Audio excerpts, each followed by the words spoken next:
본문을 읽으실 때 여러분들 그래서 어떻게 느끼셨는지 잘 모르겠습니다. 야, 다윗도 뒤끝이 있구나 이렇게.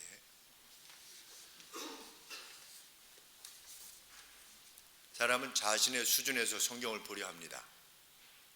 자신이 뒤끝이 있는 사람은 야, 다윗도 뭐 이 정도로 뒤끝이 있구나 라고 이렇게 생각하려고 할지 모르겠습니다. 그런데 우리가 다윗의 당부, 솔로몬에게 준 당부를 생각할 때 먼저 주목해야 되는 것은 다윗이 솔로몬에게 강하여지고 있습니다.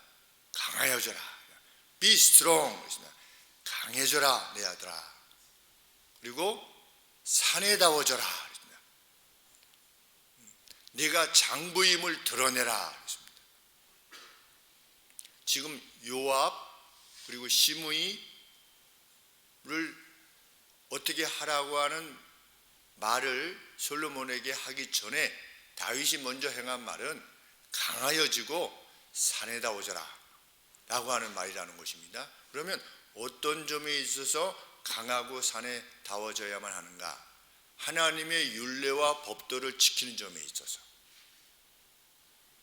세상의 가치와 세상의 방식을 가지고 행하는 것이 아니라 하나님의 방식을 따르는 왕으로서 행하기 위해서는 비스트롱 해야만 된다는 것을 다윗이 알았기 때문입니다. 다윗도 요압을 어떻게 할 수 없었던 겁니다. 왜? 상황 자체가. 그런데 요압이 행한 것은 하나님 앞에서 죄악이었고 이스라엘 내에서 반드시 권징해야만 되는 악이었음에도 불구하고 다윗이 이것을 행하지 못했던 것입니다. 그런데 다윗은 솔로몬에게 자신보다 더 뛰어난 어떤 그 지혜가 있음을 인식하고 솔로몬에게 부탁을 하는 겁니다. 그런데 솔로몬도 그 일을 하기 위해서는 하나님의 공의를 하나님의 법을 따라서 집행하기 위해서는 강해지는 것이 필요했기 때문입니다. 그래서 솔로몬이 강하여져라 그것을 이제 요청한 것입니다. 내 아들아 강해져라. 여호와의 율례와 법도를 지키고 그분의 길로 행하기 위해서 강해져야만 한다. 다윗은 솔로몬이 이후에 하나님 나라의 백성들을 지도하는 일이 있어서 굉장한 고통과 위협에 직면할 것임을 알았습니다. 왜냐하면 다윗 자신도 그랬었으니까. 늘 세상의 가치가 들어올 때 그것을 막아서야만 되는 면에 있어서 도전을 받게 될 것이니까 솔로몬은 강해져야만 했습니다.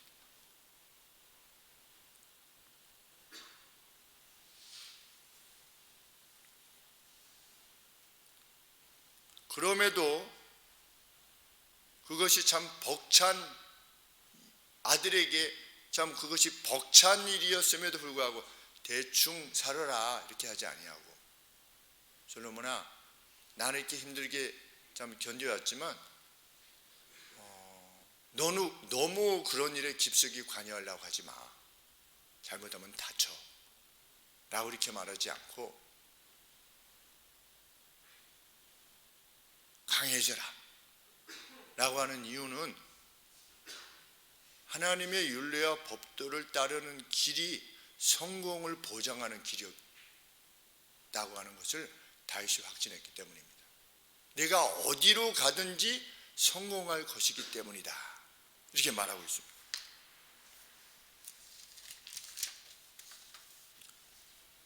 3절 하반절 말씀에 그리하면 기록된 대로 지키면 그 기록된 대로 지키기 위해서 강하여지기를 원한다면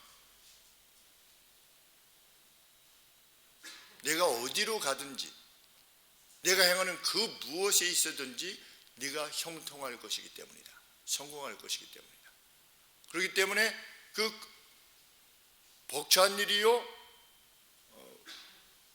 참 힘든 일임을 알면서도 다윗이 요청한 것입니다. 아들에게, 사랑하는 아들에게. 정말 믿음의 부모는 자녀들에게 그렇게 가르치지 않습니까? 그 길이 정말 힘들다. 그 길이 가시밭길이다.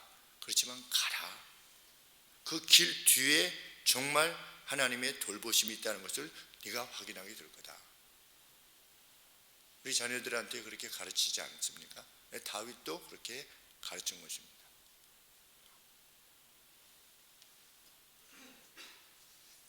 그러면 다윗은 그 성공을 통해서 이루고자 하는 바가 무엇이었는가? 성공이 목표가 아니었던 겁니다. 솔로몬이 하나님의 뜻을 따라 행했을 때 주어지는 그 성공으로 이루고자 했던 바가 있었던 겁니다. 그것은 뭐냐? 하나님께서 다윗가로부터 왕위가 끊어지지 아니할 것이라고 약속하셨는데 그 약속이 그 형통함으로 인해서 그 성공함으로 인해서 성취될 수 있도록 하는 것, 그것이 다윗의 궁극적인 목적이었습니다. 하나님께서는 다윗에게 약속하셨습니다. 내 후손 가운데 누가 올 것이다? 메시아가 올 것이다. 그랬는데 이것이 하나님께서 자신에게 주신 약속인데 이 약속이 잘 성취될 수 있도록 다윗 자신뿐만 아니라 아들이었던 솔로몬, 그리고 손자, 증손자까지도 그 일들을 하나님 앞에서 잘 행함으로 형통함을 입어서 하나님께서 주신 약속이 계속 잘 순탄하게 수행되어지도록 함에 있어서 수종드는 인물이 되라는 것입니다. 그것을 위해서 강해져야만 된다는 겁니다. 오늘 우리들도 마찬가지입니다. 우리 각각이 오늘이라고 하는 시대 속에서 하나님의 뜻을 순종해 나가게 되면 우리의 순종을 통해서 사용하셔서 하나님은 하나님 나라의 완성을 이루어 가시는 겁니다. 그러면 그 와중에 우리가 행할 바는 무엇이냐? 다윗이 언급한 그대로입니다. 마음을 다하고 성품을 다하여 진실이 하나님 앞에서 행하는 것, 그렇게 행하면 하나님께서 우리를 통하여 하나님의 뜻을 이루시는 겁니다. 우리의 형통이 목적하는 바가 아닌 것입니다. 최종적 목적은 하나님의 뜻이 우리를 통해서 이루어지는 겁니다. 다윗은 아들 솔로몬이 그 일에 수종들기를 그렇게 원했던 겁니다. 그래서 이후로 왕이 되었을 때 그 하나님 나라, 그 메시아가 도래하게 될 그 하나님 나라를 하나님의 뜻 가운데 잘 이끌어 가기를 원했던 것인데 가장 분명한 가치는 무엇이었느냐? 하나님의 공의가 집행되도록 하는 것. 그것을 솔로몬에게 위임한 것입니다. 나도 마찬가지지만 너도 하나님으로부터 지명되어서 하나님의 나라를 이끌어 가는데 네가 통치하게 되는, 네가 위임받은 하나님의 백성을 위해서 행할 때 하나님의 공의가 이루어지도록 해라. 하나님의 말씀을 따라서. 그런데 그 하나님의 공의가 아직 이루어지지 않은 내용이 무엇입니까? 모압, 요압 장군과 관계된 것이고 시므이에 관계되어졌던 것입니다. 다윗은 생애의 마지막 순간까지 왕으로서 하나님의 나라의 공의가 집행되어지기를 위해서 그토록 철저히 노력했던 것입니다. 오늘 우리도 그렇게 되기를 원하는 것입니다. 우리 교회 내에서 하나님의 공의가 철저히 집행되어지는, 하나님이 원치 아니하시는 악이 제하여지고 하나님이 원하시는 의로움이 높여지게 되는 그러한 공의, 하나님의 공의가 이루어지는, 그것을 구하며 또 우리의 가정 내에서 하나님의 공의가 이루어지는, 아빠라고 그냥 막대하는 것이 아니고 엄마라고 막대하는 것이 아니라 과연 이것이 하나님의 공의냐? 내가 이렇게 말하고 이렇게 지도하는 것이 하나님의 뜻에 따른 공의 집행이 맞느냐? 그것을 늘 물어서 구하는 우리가 되기를 원하는 이유입니다. 왜냐하면 그러한 각각의 가정을 통해서 하나님은 하나님의 뜻을 이루어 가시니까.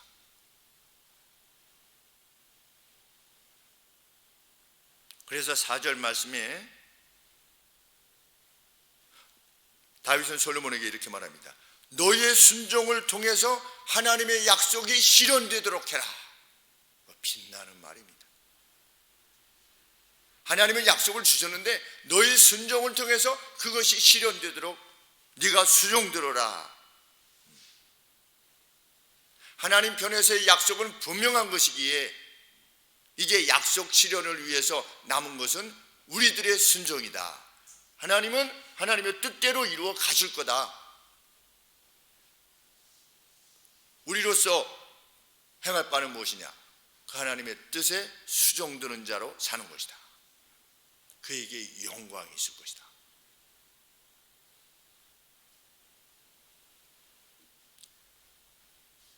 이러한 전제 가운데 다윗이 요압에 대해서, 시므이에 대해서, 바실레에 대해서 언급하고 있는 것입니다. 그들에 대해서 공의를 집행해라. 두 명은 악을 행한 것에 대한 공의를 집행하는 것이고 한 사람은 의로움을 행한 것에 대해서 공의를 집행하는 것입니다. 공의를 집행하는 것은 반드시 벌을 주는 것만이 아니죠. 다윗은 요압에 대해서 무엇이라고 말합니까?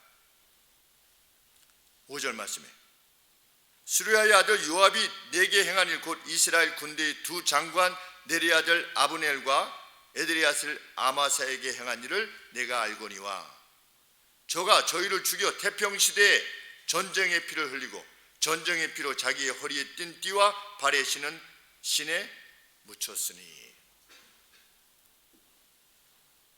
누구를 죽였습니까? 요압이 평화의 시기에 장군을 죽였습니다. 둘이나 죽였습니다. 모살했습니다. 누구에게? 아브넬. 이 아브넬이 누구냐면 이제 사울과에 속해서 군장을 행했던인데 이 요압의 동생인 아사헬이 전쟁 중에 붙었어요. 근데 아브넬이 원래 이스라엘이라고 하는 원팀이 아니었겠습니까? 그러니까 이 아브넬이 아사헬 보고 나를 따르지 말아라, 나를 쫓아오지 말아라, 나를 공격하지 말아라. 그런데 이 요압의 아들 동생이었던 아사헬이 아브넬을 계속 쫓아가서 공격하다가 아브넬에 의해서 죽임을 당하게 됩니다. 그러니까 요압이 어떻게 된 겁니까? 마음의 원한을 가지고 있었던 겁니다. 그래서 이 아브넬이 다윗을 방문하고 돌아가던 때에 조용히 성문으로 들여서 마치 인사를 하는 척 하면서 아브넬을 죽이고 맙니다. 아마사도 마찬가지입니다.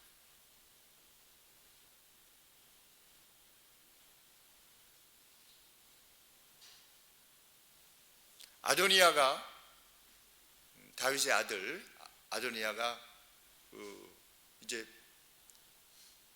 반역을 행하려 했던 그 아도니아의 군장이었던 이 아마사가 나중에 참 다윗이 어떤 탕평책을 통해서 나라를 다시 세우려고 요압 대신에 아마사를 이제 군장으로 만들겠다라고 했던 사람인데 이 아마사조차도 요압이 그 수염을 잡고 배를 찔러서 모살합니다. 그러니까 요압이 개인적인 원수, 또 하나는 개인적인 질투와 시기로 인해서 평상시에, 전쟁이 아닌 시기에 개인적인 사적인 복수를 행한 겁니다.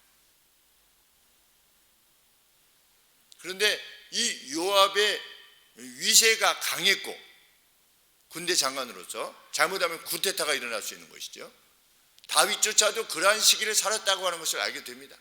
다윗이 뭐 평안히 산 것이 아니고 그 다윗 곁에 늘 요압이라고 하는 인물이 있었다고 하는 것, 그 때문에 괴로움을 당했다는 것을 생각해 보게 됩니다.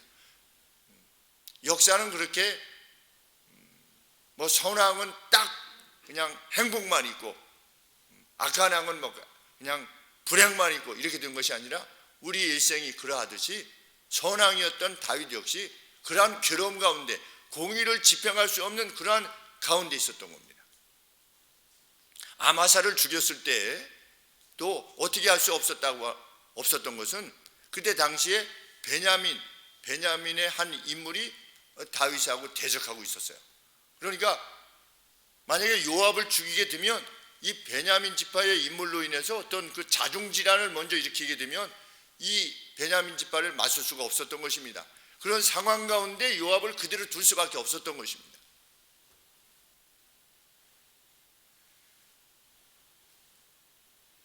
그런데 다윗의 입장에서 보면 요압이 그 둘을 모살한 것은 하나님의 나라라고 하는 이 공동체 내에서 결코 있을 수 없었던 일인 것입니다.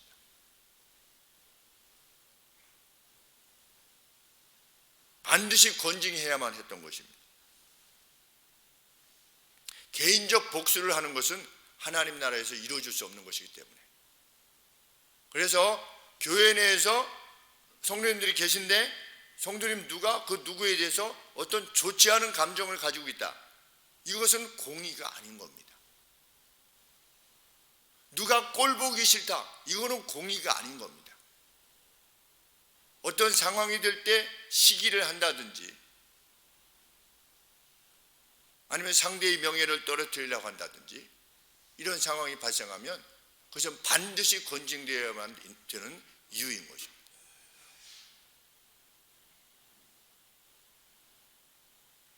영적으로는 그럴 수 있습니다. 내가 한 그 어떤 말 때문에 누가 교회를 떠났다. 이거는 요압이 죽인 것과 마찬가지입니다. 내가 던진 그 어떤 말 한마디 때문에 내가 행하는 그 어떤 한 행위 때문에 누가 교회를 떠나고 신앙을 떠나게 됐다. 그건 죽인 것과 마찬가지지요. 하나님의 나라는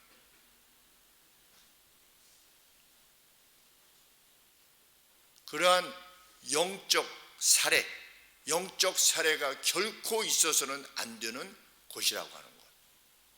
이 성경이 가르치는 바입니다. 다윗은 그러한 나라를 이루기를 원했던 겁니다. 나의 어떤 말로 인해서 내 가정에 그 누가 평생 상처를 입게 되었다. 그것 역시 마찬가지일 것입니다. 회개해야지. 돌아서서.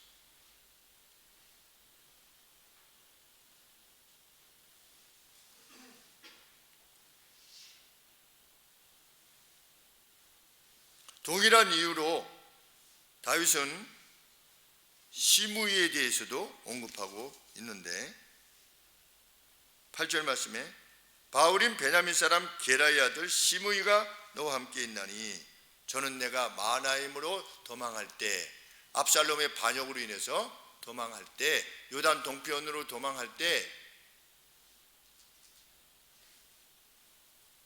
나와서 나를 저주하였다. 그런데 내가 여호와를 가리켜 맹세하여 이르기를 내가 칼로 너를 죽이지 아니하리라 하였느라. 만약 칼로 그를 죽이게 되면 어떻게 되는 겁니까? 개인적인 사적인 복수가 되는 겁니다.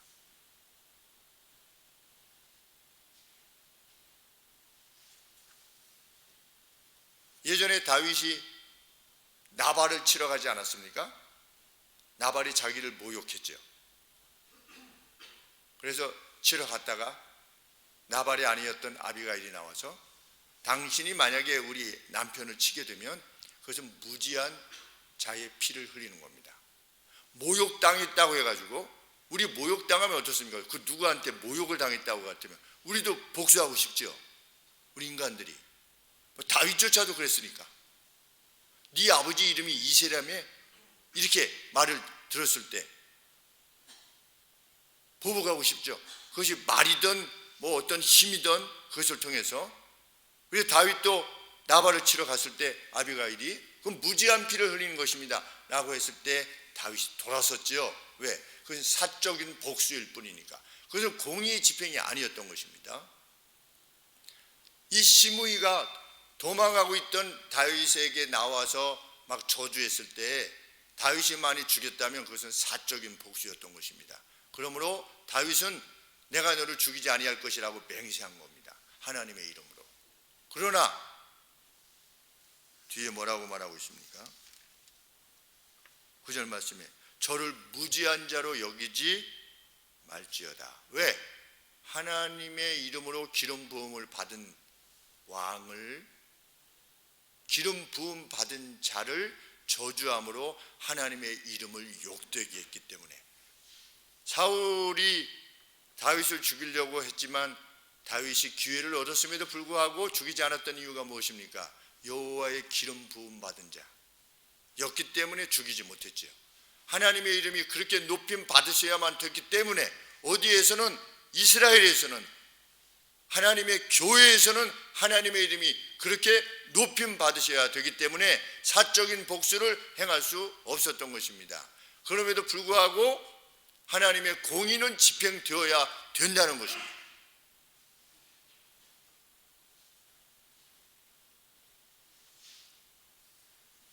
다윗은 자신의 유언이 개인적 원한에 의한 것이 아님을 분명히 하면서도 솔로몬의 지혜를 쫓아서 그 죄를 공적으로 집행할 것을 위임한 것입니다.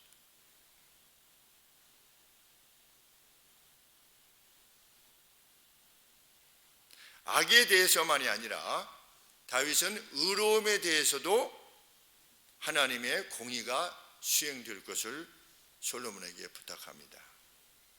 압살롬에게 자신이 쫓겨가지고 동편으로 갔을 때 누가 나왔습니까? 바실레라고 하는 인물이 나왔습니다. 80세였습니다. 80세 이상이 되신 노인이 자기의 생명을 걸고 다윗을 보호한 겁니다. 왜? 여호와의 기름 부음 받은 왕이었기 때문에.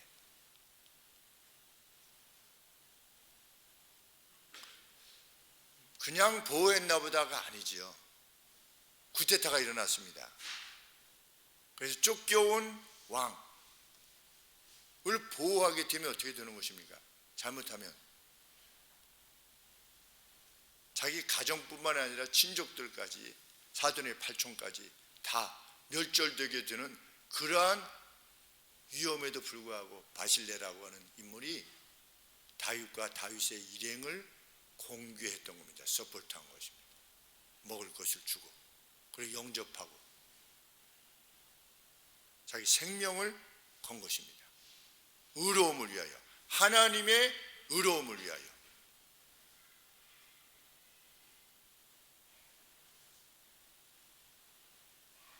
오늘 우리 교회에, 우리 하늘소망교회에 그러한 바실레와 같은 의인이 일어나기를 원합니다.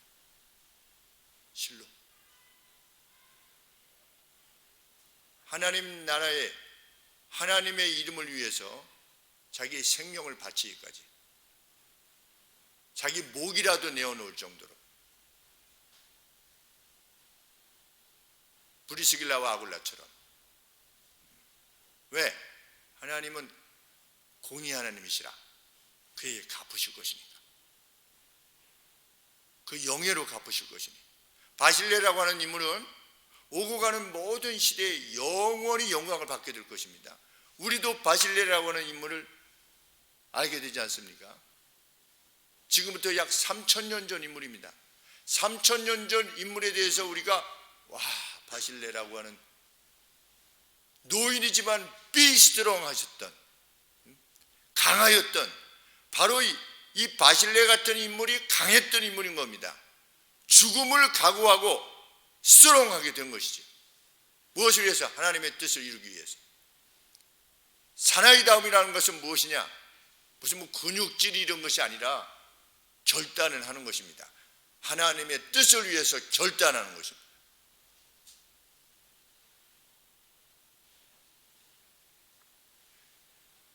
그의 헌신을 반드시 갚으라.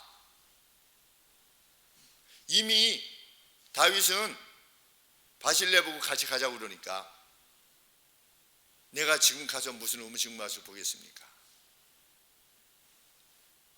내가 이 요단을 건너온 것은 당신이 잘 가시도록 하기 위해서 같이 건넜을 뿐 나는 예루살렘 성에 가지 아니할 것입니다. 그러면서 부디 원하신다면 내 아들 김함이 있으니 김함이 같이 동행할 수 있도록 해주십시오 라고 했을 때, 그 김함을 다윗이 자기 상에 두고 돌본 것입니다. 그러니까 바실레, 아버지 바실레에게 행할 것을 이 기맘에게 행해 왔던 것이죠. 마지막 죽는 순간까지 그 오랜 세월 동안 다윗이 그 은혜를 갚는 가운데 있었음에도 불구하고 그것이 부족했다는 거지요. 참 다윗 멋있습니다. 은혜를 아는 자, 그것이 뭡니까? 공의 집행입니다. 개인적인 원수 갚음은 허락지 아니냐는, 그러나 하나님의 공의는 집행되어야 되는, 죄는 미워해야 되는, 죄는 미워하지 않지만 그 죄는 미워하는 이 공의를 집행하기를 원했을 뿐만 아니라 하나님의 이름을 위하여 행했던 그 어떤 이의 빛나는 헌신에 대해서 자신이 마지막 순간까지 은혜를 갚기를 원하는 자로 살았던 이가 다윗이었다. 말세가 되면 감사할 줄 모르며, 이런 표현이 있지요. 참 우리나라는 감사할 줄 모르는 나라 같습니다. 정말 우리 역사를 보면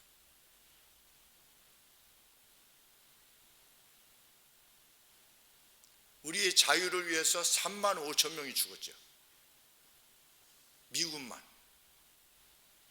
불과 70년 전에. 만일 우리가 월남에 갔는데 월남의 자유를 지켜주기 위해서 우리가 가서 3만 5천 명이 죽었다. 부상 병사가 10만 명이다. 그랬는데 가령 월남이 우리에 대해서 니네들 뭐야? 도와줬으면 도와줬지 뭐 말이 많아. 니네들도 다 필요가 있으니까 도와줬던 거 아니야. 만약에 이렇게 말한다면 우리가 베트남에 대해서 어떻게, 월남에 대해서 어떻게 말을 할 것인가? 인간사도 그렇습니다. 참 고마움을 표현하고 고마움을 말하고 느끼는 사회인가, 우리 사회가? 그 공의가 집행되는 사회인가? 내가 그 누구에게 돈을 빌렸다가 돌려줄 때 정말 고마움, 그간에 받았던 그 고마움을 죽을 때까지 표현하는 그러한 사람으로, 돈을 이미 다 갚았어도 그때 나에게 돈을 빌려줬음으로 인해서 제가 참 감사합니다. 그 위기를 참 극복할 수 있었습니다 라고 하는 것을 평생, 그가 죽을 때까지, 상대가 죽을 때까지, 아니면 내가 죽을 때까지 표현하는 이들이 과연 얼마나 있는가, 그 하나님의 공의를 생각해 볼 때 참 쉽지 않지요.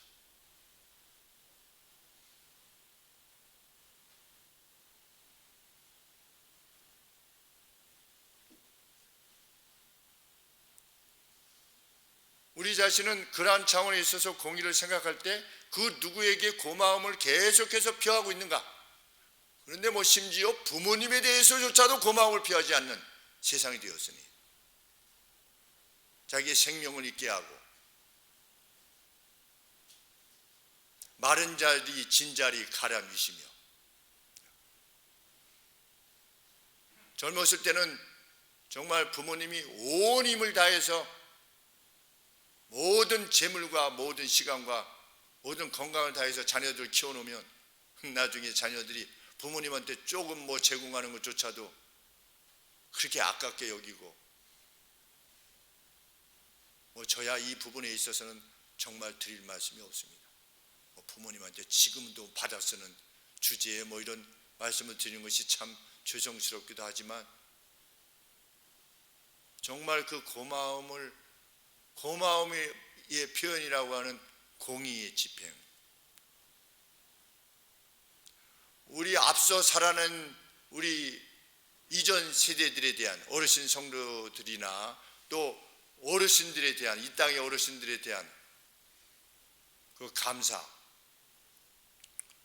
그래서 저도 뭐 이렇게 지나가다가 한 80세 넘어 보이시는 이런 분들이 지나가시면 그냥 지나가시면 머리를 이렇게 숙이게 되죠. 왜?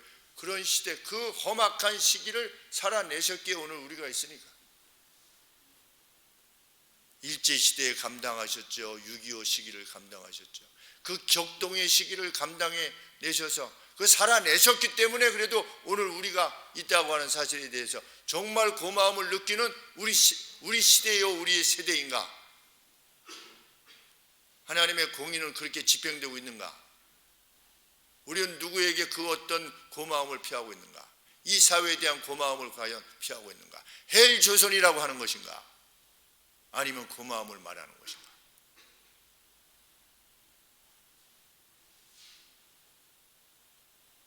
은혜 갚음에 담이 없는 것, 그것이 하나님의 공의입니다. 하나님이 말씀하시는 공의. 은혜 갚음이 이제는 이만큼 했으면 돼서 이것이 없는 것, 그것이 하나님 나라의 공의죠.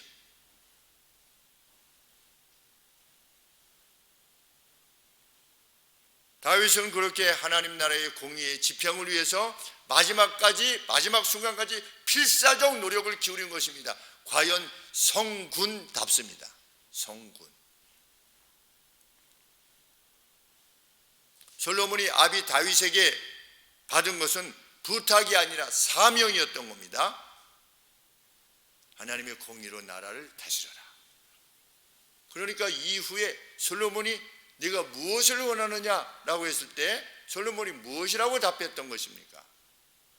이 많은 백성들을 어떻게 제가 판단할 수 있겠습니까? 이 많은 백성들을 판단을 통해서 공의를 집행할 수 있겠습니까? 듣고자 하는 마음을 주시옵소서. 솔로몬이 그렇게 된 것입니다. 듣고자 하는 마음을, 공의의 집행을 위해서 듣고자 하는 마음을 주시옵소서. 우리나라 표현에 지혜로운 마음이라고 표현되어 있지만, 그래서 그 여인 둘이 와가지고서 서로 자기약이라고 했을 때 공의가 집행되어야만 한 사람에게 억울한 사람이 없게 되니까, 그래서 하나님 앞에 지혜를 구할 때 하나님 그런 지혜를 주시는 거 아니겠습니까? 둘로 갈라서 나눠줘라. 그래서 공의가 집행되었던 것입니다. 하나님의 공의.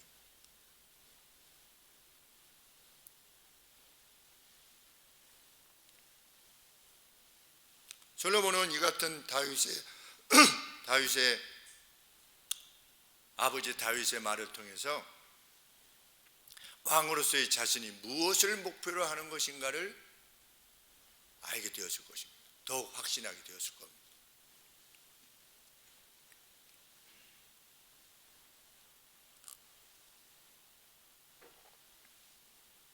교회는 그 누구의 죄악된 행위로 말미암아서 하나님의 약물이 중에 그 어떤 영혼이 복음을 떠나게 되는 일에 대해서 반드시 권징을 행사해야만 합니다. 그 악을 제어해야만 합니다. 사적인 복수가 아니라 하나님의 거룩한 교회는, 하나님의 나라는 그래야만 되기 때문입니다.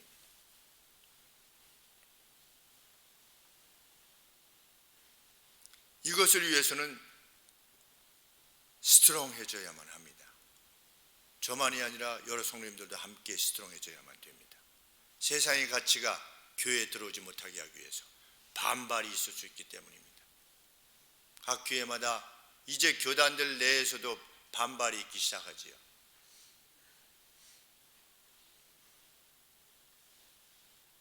이것이 죄입니다. 성경이 명백하게 죄라고 말하는 것에 대해서도 죄가 아닐 수 있습니다. 이렇게 말하는 이들이 생겨나기 시작했습니다.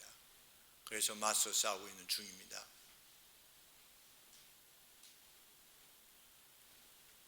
노예가 열렸습니다.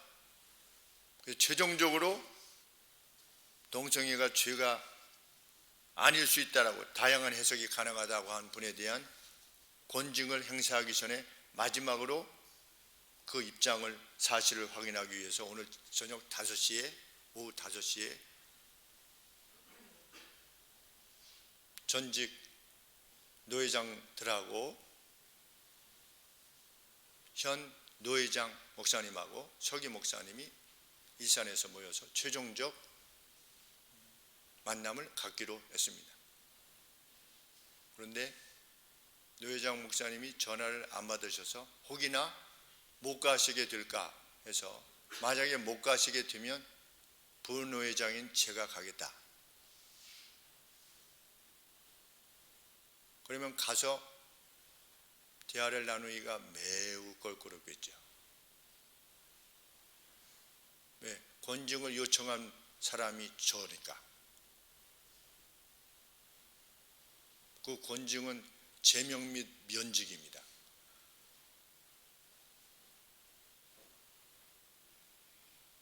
강해져야만 하는 것이지.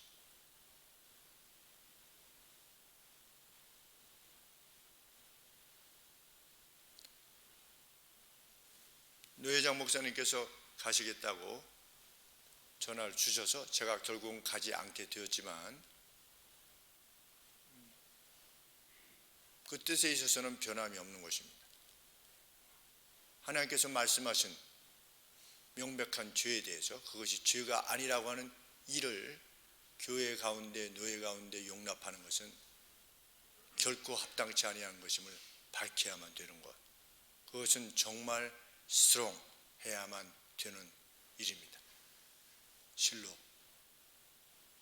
노예의 문제뿐만 아니라 교회 내에서도 그러한 일들이 얼마든지 일어날 수 있다고 하는 사실을 우리는 가슴에 담아야 될 것입니다. 그 누구로 인해서 그 누구의 생명이 끝장나게 되는 일이 있다면 교회는 반드시 권징해야만 될 것입니다. 그래서 교회의 거룩을, 하나님 나라의 거룩을 보존해야만 될 것입니다.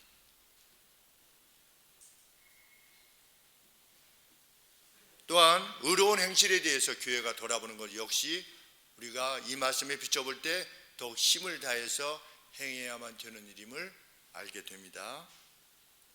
사도 바울은 60세 이상 된 과부들의 명단에 이러이러한 이들을 올려라 이렇게 표현하고 있습니다. 오늘로 치면 권사님에 해당되어지는 것이 아니겠는가 이런 생각이 듭니다. 이렇게 권하고 있습니다. 선한 행실의 증거가 있어.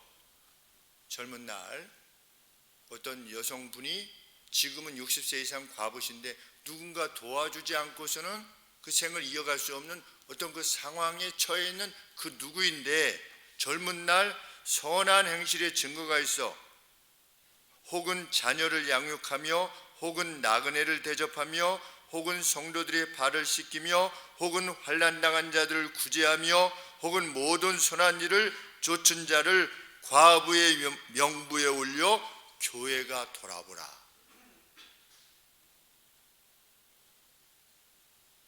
교회가 해야만 되는 일임을 새삼 깨닫게 됩니다. 젊은 날 하나님 나라 위해서 헌신해 오신 성도님들을 교회가 그분들의 마지막을 돌아보는, 그분들이 어떤 그 삶의 형편이 나중에 이후에 과부라고 하는 표현처럼 어떻게 할 수가 없는 그런 상황 가운데 있을 때 교회가 교회의 재정을 통해서 그들의 필요를 돌아보도록 함으로 그들의 영예를 높이고 그들의 필요를 채워주는 그러한 공의를 집행하는 일, 그것이 교회가 할 일이라고 하는 것을 또한 깨닫게 됩니다. 우리는 앞으로도 이 일에 좀 더 힘을 내게 될 줄 믿습니다. 왜? 성경의 가르침이니까.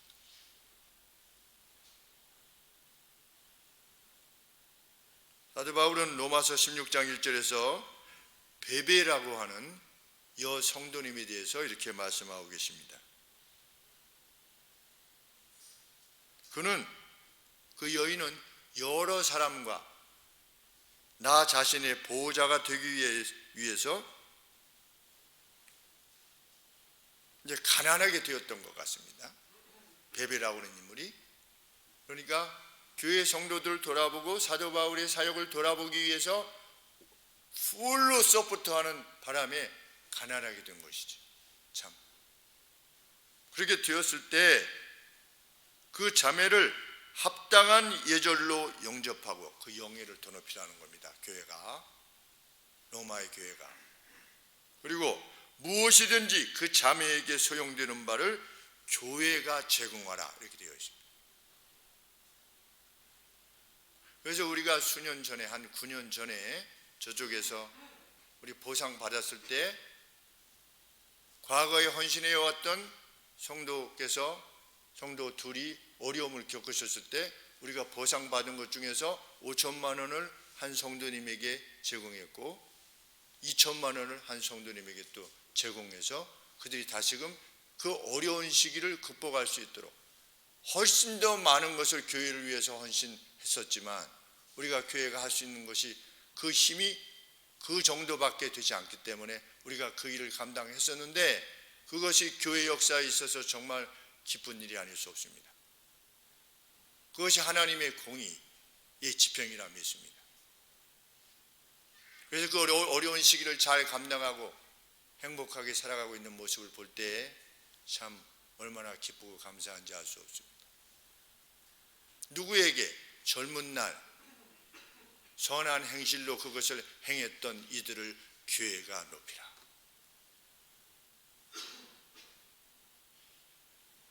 소용되는 바를 교회가 제공하라. 무엇이든지 제공하라.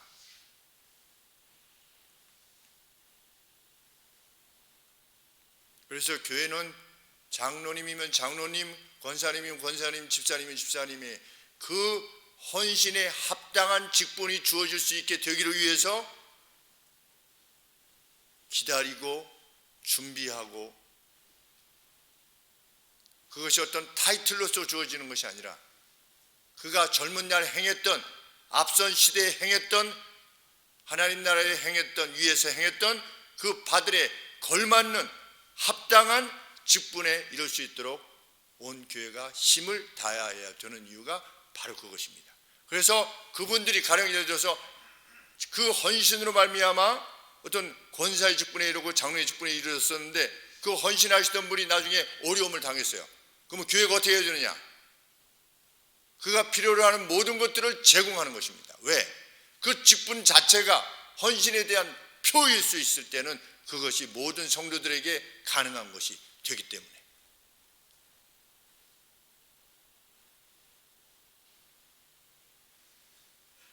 하나님의 나라를 위해서 헌신했던 분들의 노후를 교회가 책임지는 것.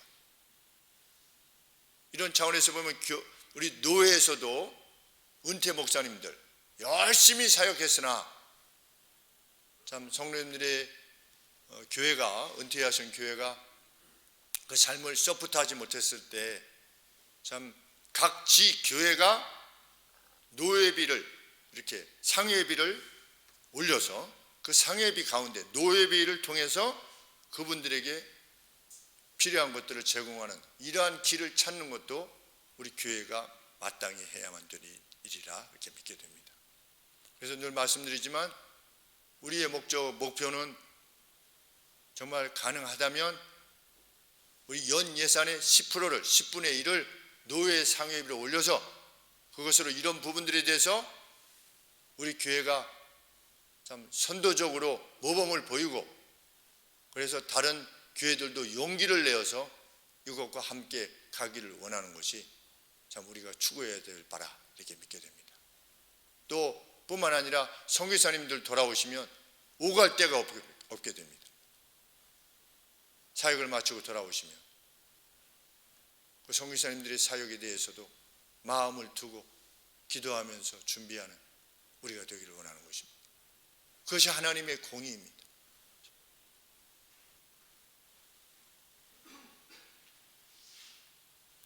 이후 솔로몬은 다윗이 위임한 사명을 감당함에 있어서 강했고 대장부로서 행했음을 2장 하반절에서 보여줍니다.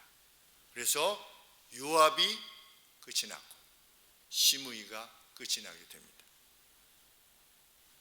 2장 46절에 성경은 이렇게 말하고 있습니다. 이에 나라가 솔로몬의 손에 견고하여 지니라.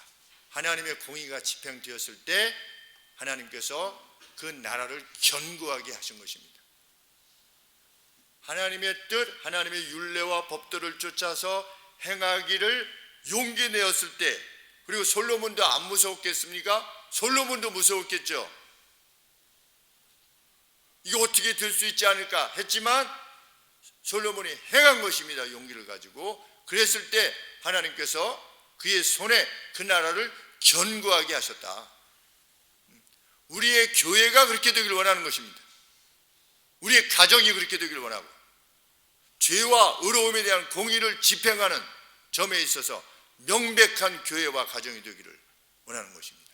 그때 우리 사회가 정말 공의로운 나라가 될 것입니다. 세상이 말하는 공의가 아니라 우리가 말하는 공의, 하나님의 공의가 집행되어지는 나라 될 때 복됨, 다시금 복된 나라가 되리라 믿게 된 것입니다.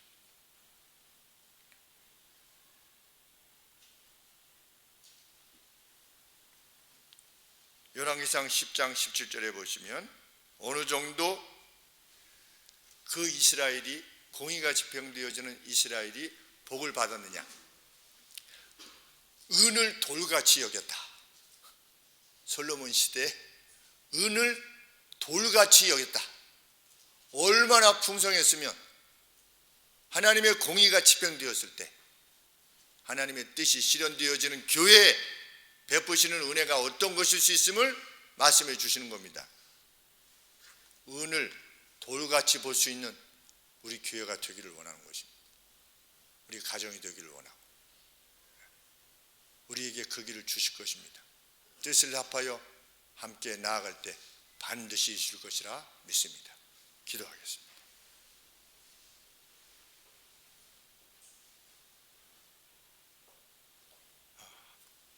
하나님 아버지, 위임받은 왕으로서 가이드로서 하나님 나라의 공의가 집행되어지기를 그토록 소원하였던 다윗의 심정이 저희들의 심정이 되게 하여 주옵소서. 의로움이 높임을 받게 되고 죄를 무서워하게 되는 누룩과 같은 죄를 교회 가운데서 제하여 지기를 원하는 점에 있어서 온 교회가 한 마음으로 나아갈 수 있도록 도와주시옵소서. 우리 가정에서도 이 하나님의 공의가 집행되게 하여 주시기를 원합니다. 하나님, 늘 하늘의 복은 준비되어 있는 줄 압니다. 강하여져서 세상에 가치를 넘어선 결정들을 내리고 행동을 행하는 저희가 되게 하여 주옵소서. 그 빛나는 이들로 저희들 세상을 살게 하여 주옵소서. 그리고 그것들을 우리 자녀들이 보게 하여 주시고 또 그 안에서 성장케 하여 주시기를 간절히 소원합니다. 우리는 힘이 없습니다. 실로 자주 넘어집니다. 하나님, 그러나 성령 하나님께서 우리를 도우실 것이라 약속해 주셨사오니 성령의 힘을 힘입어 끝내 승리하고 마는 저희가 되게 하여 주시옵소서. 예수님의 거룩하신 이름으로 기도하옵나이다. 아멘. 다 함께 일어나셔서 358장 찬송하겠습니다.